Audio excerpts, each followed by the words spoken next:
জানালা লাল সবুজের ছবি আঁকি বাউলের সুরে স্বপ্ন বনে বাংলাকে ভালোবেসে এই বাংলাকে ভালোবেসে আজ বাংলার অগ্রযাত্রায় ভরে ওঠে অন্তর সোনালী প্রাণতর সোনালী প্রাণতর সোনালী প্রাণতর সোনালী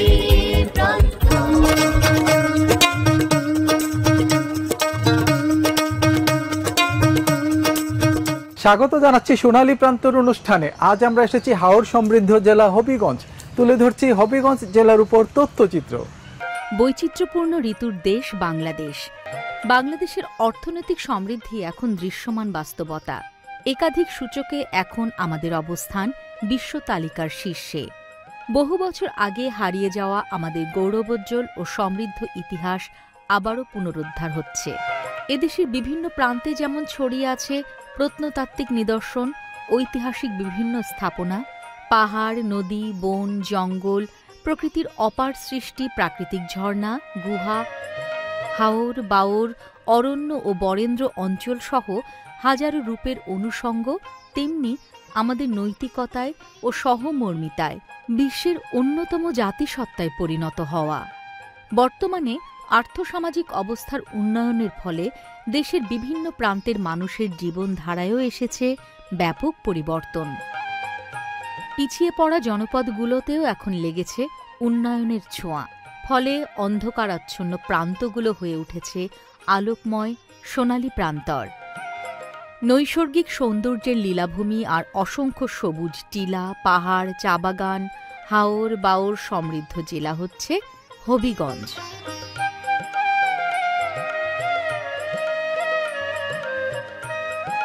সুলতানশী সৈয়দ বংশের অধস্তন পুরুষ সৈয়দ হেদায়েতুল্লাহর পুত্র সৈয়দ হাবিবুল্লাহ সম্ভবত ১৭৮৬ সালের দিকে খোয়াই নদীর তীরে একটি বাজার প্রতিষ্ঠা করেছিলেন, যার নামকরণ করা হয়েছিল হাবিবগঞ্জ। কালক্রমে হাবিবগঞ্জ থেকে পরবর্তীতে হবিগঞ্জ হিসেবে প্রতিষ্ঠা পেয়েছে। ১৮৬৭ সালে হবিগঞ্জ মহকুমা গঠিত হয়। ১৮৮৪ সালে হবিগঞ্জ মহকুমাকে জেলায় উন্নীত করা হয়। এ জেলার আয়তন প্রায় ২৬৩৭ বর্গ কিলোমিটার। হবিগঞ্জ জেলার শিক্ষার হার ৪৫%। শিক্ষা প্রকৌশল অধিদপ্তর এ জেলার শহর থেকে দুর্গম এলাকায় বিভিন্ন শিক্ষা প্রতিষ্ঠানে বেশ কিছু নান্দনিক শিক্ষা অবকাঠামো নির্মাণ করেছে। দর্শক, আমি কথা বলছি শিক্ষা প্রকৌশল অধিদপ্তর হবিগঞ্জ জেলা নির্বাহী প্রকৌশলী মোহাম্মদ আরিফুল ইসলাম খানের সাথে। জানতে চাইবো, আপনারা, এটা তো হাওর সমৃদ্ধ জেলা, শহরও আছে, হাওর আছে, সমতল ভূমি আছে, তো আপনারা যেসব ভবন নির্মাণ করেন এই ভবনগুলোর কাজের গুণগত মান নিশ্চিত করেন কিভাবে? শিক্ষা প্রকৌশল অধিদপ্তর কর্তৃক যে সকল প্রকল্প বাস্তবায়ন করা হয় সে সকল প্রকল্পে লোকাল সুপারভিশন কমিটি গঠন করা হয়। লোকাল সুপারভিশন কমিটির ভিতরে আমাদের সহকারী প্রকৌশলী, উপসহকারী প্রকৌশলী, জেলা শিক্ষা অফিসারের একজন প্রতিনিধি, ইউনো মহোদয়ের একজন প্রতিনিধি এবং প্রতিষ্ঠান প্রধান এবং স্কুল ম্যানেজিং কমিটির সভাপতি মহোদয় এই সদস্য। এই যে আপনার সুপারভিশন কমিটি আছে, তাদের সাথে সমন্বয় করে কাজগুলি বাস্তবায়ন কিভাবে করেন? আমরা লোকাল সুপারভিশন কমিটির উপস্থিতিতে ড্রয়িং, ডিজাইন এবং স্পেসিফিকেশন মোতাবেক প্রকল্প বাস্তবায়ন করে থাকি। আচ্ছা, ইদানিং একটা নতুন বিষয়, সেটা হচ্ছে বজ্রপাত হচ্ছে ঘন ঘন, বিশেষ করে এপ্রিল মে মাসে এগুলি প্রাদুর্ভাব অনেক বেশি। তো আপনাদের ভবনগুলো কতটুকু বজ্র নিরোধক বা বজ্রপাত থেকে রক্ষা পাবে সেক্ষেত্রে? সকল ভবন নির্মাণ করছি, ভবনগুলোতে বজ্র নিরোধক দণ্ড ব্যবহার করা হয়, যার মাধ্যমে যে বজ্রপাত সেটাকে গ্রাউন্ডিং করা হয়, মানে নিউট্রাল। জি স্যার। আচ্ছা, আরও একটা বিষয় হচ্ছে, শহরে এখন তো অনেক গিজি বিল্ডিং হচ্ছে, গ্রামেও বিল্ডিং হয়, কিন্তু দেখা যাচ্ছে যে আগুন লেগে যায় বিল্ডিংগুলোতে। তো আপনাদের বিল্ডিংগুলো কতটুকু নিরাপদ? আমরা যে সকল ভবন নির্মাণ করছি সেখানে অগ্নি নির্বাপনের জন্য তাৎক্ষণিক ব্যবস্থা হিসেবে ফায়ার এক্সটিংগুইশার ব্যবহার করা হয় প্রতিটি ফ্লোরে। এছাড়াও যে সকল শিক্ষা প্রতিষ্ঠানে জলাধার আছে আমরা সেগুলো উন্মুক্ত জলাধার সংরক্ষণের ব্যবস্থা করছি। এছাড়াও কিছু কিছু বিশেষায়িত প্রকল্প সমূহে রেইন ওয়াটার হারভেস্টিংয়ের ব্যবস্থা রয়েছে। আচ্ছা, আর আরেকটা বিষয় হচ্ছে বর্তমান সরকার চাচ্ছে যে জলাধার যেন ভরাট করা না হয়, উন্মুক্ত রাখা হয়। এই ক্ষেত্রে আপনাদের কি নির্দেশনা থাকে বিদ্যালয় কর্তৃপক্ষের কাছে? মাননীয় প্রধানমন্ত্রীর নির্দেশনা মোতাবেক আমরা যে সকল শিক্ষা প্রতিষ্ঠানে উন্মুক্ত জলাধার রয়েছে সেগুলো সংরক্ষণের ব্যবস্থা করছি, এবং প্রয়োজন মোতাবেক আমরা যদি প্রয়োজন পড়ে সেই ক্ষেত্রে আমরা উন্মুক্ত জলাধার নির্মাণেরও আমাদের পরিকল্পনা রয়েছে।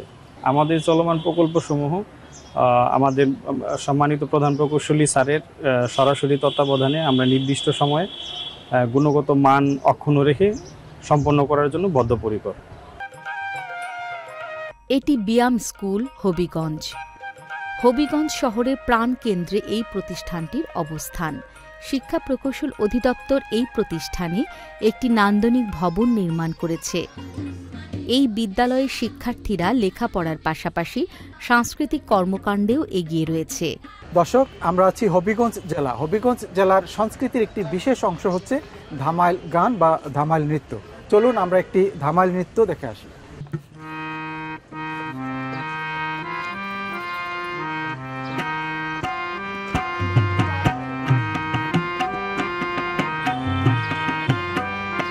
জলে গিয়াছিলাম সই, জলে গিয়াছিলাম সই, এগো কালা কাজলের পাখি দেখাইলাম ওই, এগো কালা কাজলের পাখি দেখাইলাম ওই, জলে গিয়াছিলাম সই, জলে গিয়াছিলাম সই।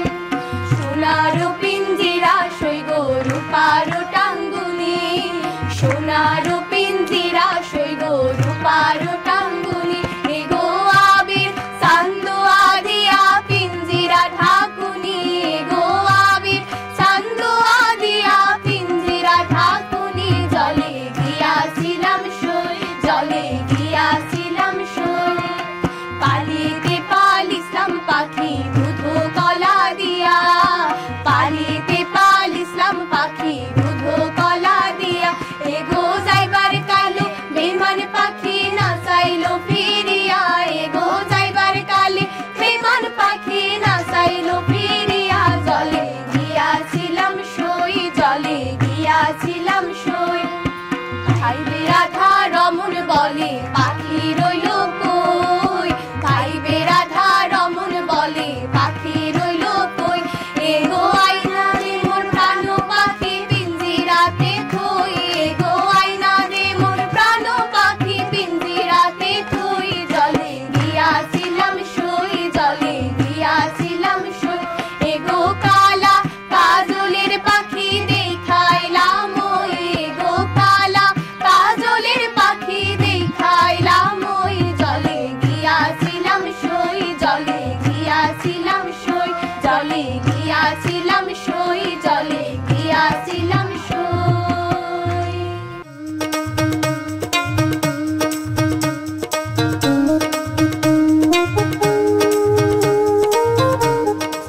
দর্শক, আমরা আছি হবিগঞ্জ জেলার বিএম ল্যাবরেটরি স্কুলে। কথা বলছি অত্র বিদ্যালয়ের সম্মানিত অধ্যক্ষ সৈয়দা রোশনারা সুলতানের সাথে। জানতে চাইব, আপনার বিদ্যালয়ে বর্তমান সরকার সুন্দর একটি ভবন দিয়েছে, এটার কাজ ইতিমধ্যে প্রায় শেষ প্রান্তে।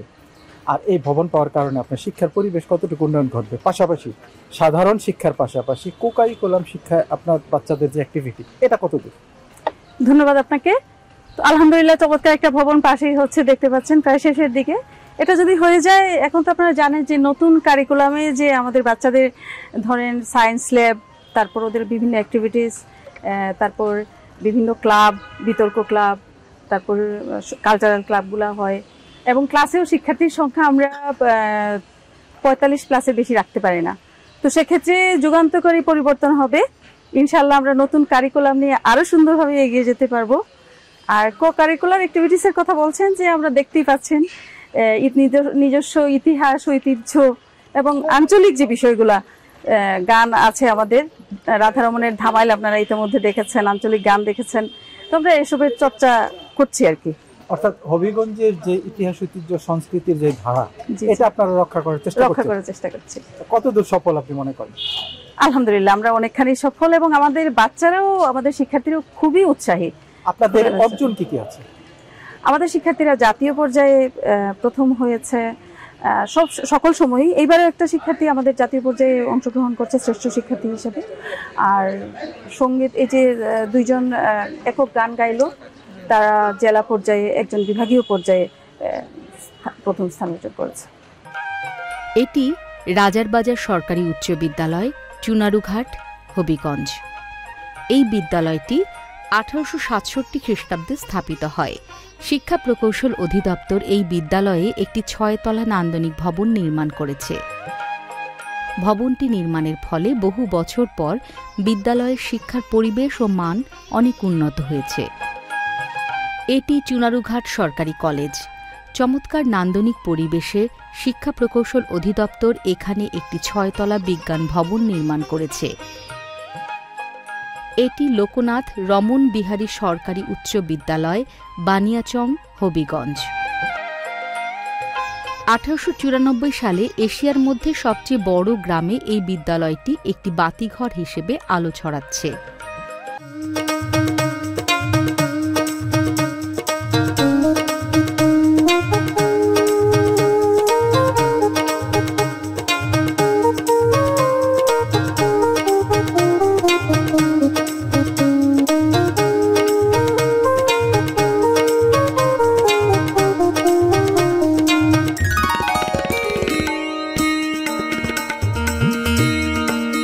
দর্শক, কথা বলছি হবিগঞ্জ সদর উপজেলার নিজামপুর দাখিল মাদ্রাসার সম্মানিত প্রতিষ্ঠাতা সভাপতি মোহাম্মদ কুতুবুদ্দিনের সাথে। অত্যন্ত সুন্দর মনোরম পরিবেশ। আমরা যে বিল্ডিংটা হয়েছে অত্যন্ত দৃষ্টিনন্দন, এরকম একটা বিল্ডিং দামও খুব কমই হয়। এই প্রত্যন্ত অঞ্চলে 3 কোটির উপরে টাকা দিয়ে একটা বিল্ডিং এত সুন্দর, এটা নিশ্চয় একটা ছাত্রর মন আকর্ষণ করে এই বিল্ডিং।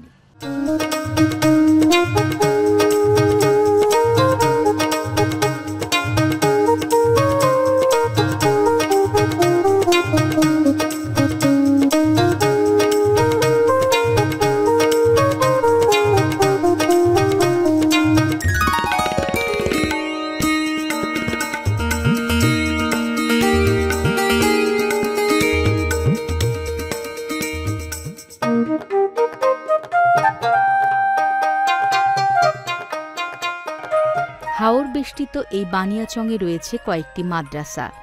শিক্ষা প্রকৌশল অধিদপ্তর এই মাদ্রাসাগুলোতে নির্মাণ করেছে নান্দনিক ভবন। এটি মেধা বিকাশ উচ্চ বিদ্যালয়, বানিয়াচং। হাওরের মাঝে এই বিদ্যালয়টির অবস্থান। প্রচুর সংখ্যক শিক্ষার্থী এই বিদ্যালয়ে পড়াশোনা করছে। শিক্ষা মন্ত্রণালয় এখানে একটি 4 তলা নান্দনিক ভবন নির্মাণ করেছে। ভয়াবহ বন্যায় হাওরে অবস্থিত এই বিদ্যালয়ের ভবনটিতে হাজার হাজার মানুষ আশ্রয় নিয়ে তাদের প্রাণ বাঁচিয়েছে। দর্শক, আমরা আছি হবিগঞ্জ জেলার বিএম ল্যাবরেটরি স্কুলে। কথা বলছি শিক্ষা প্রকৌশল অধিদপ্তর সিলেট ডিভিশনের তত্ত্বাবধায়ক প্রকৌশলী মোহাম্মদ জাহাঙ্গীর আলম স্যারের সাথে। জানতে চাইবো, আপনি তো আজকে বিএম ল্যাবরেটরি স্কুলে বাচ্চাদের অনেক সুন্দর সাংস্কৃতিক অনুষ্ঠান উপভোগ করেছেন। আপনাদের দেয়া নানা ধরনের নান্দনিক ভবন দেওয়ার কারণে শিক্ষার পরিবেশে বা শিক্ষাঙ্গনে এখন বলা চলে যে শিক্ষা অবকাঠামো নির্মাণে বর্তমান সরকার বিপ্লব ঘটিয়েছে। এটা আপনি কিভাবে দেখেন? আপনি নিশ্চয়ই অবগত আছেন যে বর্তমান সরকার শিক্ষা বান্ধব সরকার। এই শিক্ষা প্রকৌশল অধিদপ্তর এই প্রতিষ্ঠানগুলো উন্নয়নের জন্য নিরলসভাবে কাজ করছে। এই প্রতিষ্ঠানটা অত্যন্ত সুন্দর একটি প্রতিষ্ঠান। এখানে 1,500 ছাত্রছাত্রী রয়েছে। আমরা ইতিমধ্যেই এখান থেকে আমাদের একটা কর্মসূচি 7016 পুরাতন কোড, এই কোডের মাধ্যমে আমরা 1 তলা ভবন ইতিমধ্যেই নির্মাণ করেছি এবং এটা 5 তলা করার জন্য আমরা ইতিমধ্যেই প্রধান প্রকৌশলী মহোদয়ের কাছে প্রস্তাব প্রদান করেছি। এটা যদি 5 তলা হয়ে যায়, ইনশাল্লাহ এই প্রতিষ্ঠানের যে অবকাঠামোগত যে সমস্যা রয়েছে এটা অনেকাংশে দূর হবে। মূল কথা হলো, কোনো প্রতিষ্ঠান যদি তার অবকাঠামোর দিক থেকে সুন্দর থাকে, এখানে যারা অধ্যয়নরত থাকেন তারা সুন্দর পরিবেশে পড়াশোনার সুযোগ পান এবং আমরা এটা কাজ করছি। এবং এই প্রতিষ্ঠানে যারা আছেন তারা আমাদের সঙ্গেও কাঁধে কাঁধ মিলিয়ে কাজ করছেন। এই প্রতিষ্ঠানটা যাতে ভবিষ্যতে আরও উন্নত হয়, এই প্রচেষ্টা শিক্ষা প্রকৌশল অধিদপ্তরের পক্ষ থেকে অব্যাহত থাকবে। সিলেট ডিভিশন হচ্ছে হাওর, বাওর, পাহাড়, চা বাগান নানা কিছুতে সমৃদ্ধ। তো আপনারা বিভিন্ন সেক্টরে, যেমন শহরে ভবন নির্মাণ করছেন, হাওরে নির্মাণ করছেন, পাহাড়ি অঞ্চলে নির্মাণ করছেন, এসব ভবনের গুণগত মান নিশ্চিত করেন কিভাবে? আপনি জানেন যে আমাদের উপজেলা লেভেলে এখানে উপসহকারী প্রকৌশলীর পদ রয়েছে, আমার জেলা লেভেলে সহকারী প্রকৌশলী পদ রয়েছে, নির্বাহী প্রকৌশলী আছেন। এছাড়াও আমরা যে সমস্ত প্রতিষ্ঠানে ভবন নির্মাণ হয় সেখানে একটা লোকাল সুপারভিশন কমিটি নামে একটা কমিটি রয়েছে। এই কমিটি আমাদের সঙ্গে কাজের দেখভাল করেন এবং আমরা ইনশাআল্লাহ এই কাজের গুণগত মান শতভাগ রক্ষা করি, নির্মাণ কাজ বাস্তবায়ন করে থাকি। কমিটি নিয়ে আমরা সকলে মিলে এই কাজগুলো বাস্তবায়ন করি। আচ্ছা, ইদানিং নতুন একটি দুর্যোগ হচ্ছে বজ্রপাত। তো আপনারা যেসব ভবন নির্মাণ করছেন এগুলি কতটুকু বজ্রপাত প্রতিরোধী বা প্রতিরোধক? যে ভবনগুলো আমরা নির্মাণ করছি এগুলো বজ্রপাত নিরোধক যে ব্যবস্থাটা আছে সেটা সম্পূর্ণ বাস্তবায়ন করা হয় এবং ইনশাআল্লাহ কোনো ভবন অন্তত বজ্রপাতের জন্য ক্ষতিগ্রস্ত হবে না।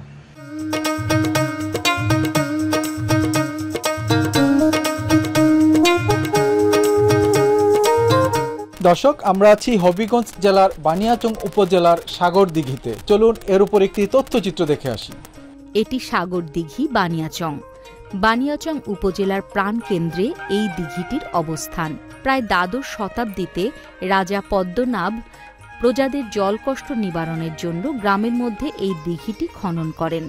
দিঘি খননের পর পানি না ওঠায় স্বপ্নে আদিষ্ট হয়ে রাজা পদ্মনাভের স্ত্রী রানী কমলাবতী আত্মবিসর্জন দেন বলে একটি উপাখ্যান এ অঞ্চলে প্রচলিত আছে। প্রায় ৬৬ একর জায়গার উপর এই দিঘিটি প্রতিষ্ঠিত হয়েছে। বাংলাদেশের দ্বিতীয় বৃহত্তম এই দিঘিটির সৌন্দর্য উপভোগ করতে দেশের বিভিন্ন প্রান্তের মানুষজন ভিড় করছেন। দর্শক, এতক্ষণ দেখেছেন হাওড় সমৃদ্ধ জেলা হবিগঞ্জের উপর তথ্যচিত্র। আগামী সপ্তাহে একই সময়ে দেশের অন্য কোনো প্রান্তে আবারও দেখা হবে। আর অনুষ্ঠান সংক্রান্ত মতামত জানাতে আমাদেরকে ইমেল করতে পারেন। আমাদের ইমেল অ্যাড্রেস হচ্ছে sonaliprantор@gmail.com। আজ এ পর্যন্তই। সবাই ভালো থাকুন, সুস্থ থাকুন এবং নিরাপদে থাকুন। আল্লাহ হাফেজ। হবিগঞ্জের জালালি